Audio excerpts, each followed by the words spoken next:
I swear, I didn't mean to get involved. It was one of those random Tuesday afternoons where you just want to grab a coffee, run your errands, and stay out of everyone's business. But that day turned into one of the wildest moral standoffs I've ever witnessed, all because of a single parking spot. This happened about 2 years ago at a strip mall near my place. You know, the kind Starbucks, a Dollar Tree, a nail salon, and one of those local diners that always smells like burnt toast and nostalgia. I had just finished work early and decided to stop by the pharmacy to pick up my mom's prescription. The parking lot was half full, sunny day. Nothing out of the ordinary until she pulled in. This woman, let's call her Karen because, honestly, the name fits too perfectly, came flying into the lot in this big white SUV. Music blasting, some early 2000s pop. She swung into the closest spot to the door, the handicapped one, like she owned the place. No placard. No license plate tag. Just her and her sunglasses big enough to double as a welding mask. Normally, I'd mind my own business. I'm not the parking police. But then I saw this older guy, maybe late 60s, driving slowly through the lot with a blue handicapped placard hanging from his mirror. He had one of those little electric mobility scooters strapped to the back of his car. He was clearly looking for a spot, and that's the only handicapped space open. He circled once, twice, then finally parked at the far end, struggling to unload his scooter while Karen strutted into the pharmacy like she was late for a royal appointment. I could feel my blood pressure rise. I told myself I wouldn't say anything. But as fate would have it, we ended up inside the store at the same time. I was right behind her in line, and she was on her phone, complaining loudly about how everyone in this town drives like idiots. I'm not exaggerating, the cashier gave me that look like, please get her out of here. When she finally left, I paid for my stuff and followed her outside, not to start anything, just to see if maybe she'd notice the mistake and move. Spoiler, she didn't. The older man was now rolling back toward his car at the far end of the lot. He looked exhausted, one hand trembling slightly as he maneuvered his scooter. Meanwhile, Karen walked right up to her illegally parked SUV.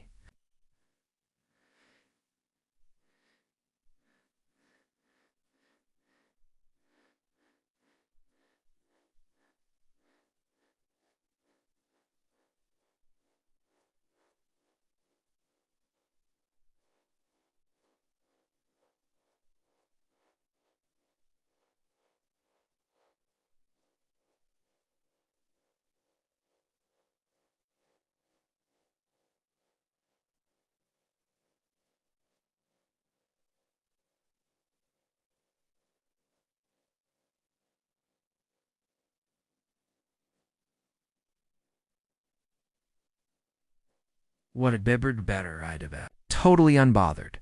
That's when a patrol car rolled into the lot. I noticed it because the reflection of the sun hit the windshield just right, flashing lights on the side mirrors, but not turned on. The officer inside was driving slowly, scanning the area, maybe just doing a routine pass. But then Karen saw him too. She froze mid-sip, eyes wide, and right then she did the dumbest thing possible. She pretended to be handicapped. I kid you not, she started limping out of nowhere, dragging one leg and clutching her lower back, like she was auditioning for a bad soap opera. The officer parked right behind her SUV and got out. Big guy, mid-40s.com, but serious. He asked, "Ma'am, is this your vehicle?" Karen blinked dramatically, still limping. Yes, officer. Is there a problem?" He glanced at her windshield. "You parked in a handicapped space, but I don't see a permit displayed." "Oh, I must have forgotten it at home," she stammered. "I have a bad back. 2 herniated discs." The officer nodded slowly. "I see. Do you have documentation or a temporary tag with you?" Karen faked a pained smile. No, it's in my other car." He gave her this look, the kind of look you give when you already know the truth, but you're just waiting for the person to dig deeper. "All right, ma'am, if you could just stay here a moment." He walked back to his car and called something in over the radio. I couldn't hear much, but I caught plate check and permit verification. Karen started looking around nervously, shifting her weight from one foot to the other, clearly forgetting which leg she was supposed to be limping on. The officer came back a minute later, expression neutral. Ma'am, can you step over here for me, please? Karen frowned. Why? What's wrong? He said, We'll discuss that in a moment. Please step aside. By now, people were watching. A couple folks coming out of Starbucks slowed down, and even the older man on his scooter stopped to see what was going on. The officer looked at him and asked politely, Sir, did you have trouble finding a spot earlier? The man nodded. Yeah, that one was taken. He gestured toward Karen's SUV. The officer thanked him and turned back to Karen. Ma'am, this gentleman has a legitimate handicap permit. Since you've parked here without one, that's a violation. Normally I'd just issue a citation, but Karen cut him off, voice rising. I told you, I have a condition. The officer didn't react. You mentioned a back injury, 2 herniated discs, correct? She nodded, arms crossed. That's right. He nodded back. Then you wouldn't mind if I called for an ambulance to make sure you're medically cleared to drive, right? Karen's jaw dropped. Wait, what? No. That's not necessary. I'm fine. Ma'am, he said, you appeared to be in significant pain a moment ago. I can't let you operate a vehicle if you're impaired. I'm not impaired, she snapped, instantly forgetting to limp. I'm totally fine. He tilted his head. Oh, because you seemed to be struggling when I arrived. The crowd chuckled quietly. Even the old man smirked. Here's the deal, the officer said evenly. You can either accept a citation for parking in a handicapped space without a valid permit, or we can call EMS and verify your medical condition. Which would you prefer? Karen clenched her jaw. Fine. Write me the ticket, all right? He said simply, walking back to his car. Karen stood there fuming, muttering curses under her breath. Ridiculous. Total waste of taxpayer money. When the officer returned, he handed her the ticket and said, Ma'am, the fine for parking in a handicapped space without a valid permit in this county is $500. Have a good day. Her face drained of color. She ripped the ticket off the windshield, crumpled it, and threw it in her car. I hope you're happy wasting people's time.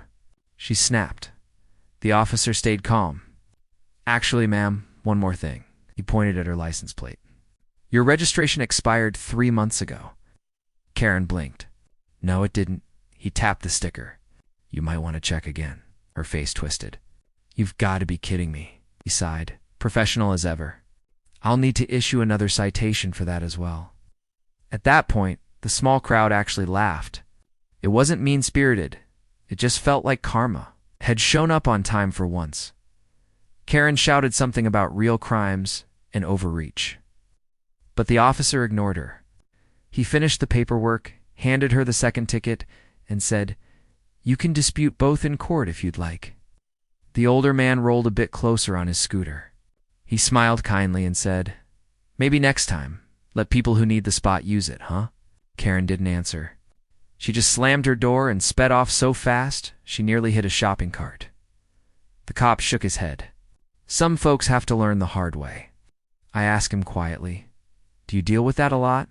He smiled faintly. You'd be surprised how many people think they can fake it. Usually, they give themselves away. Then he turned to help the older man, guiding him safely into the now empty handicapped spot. It was such a small gesture, but somehow it made the whole scene feel right again.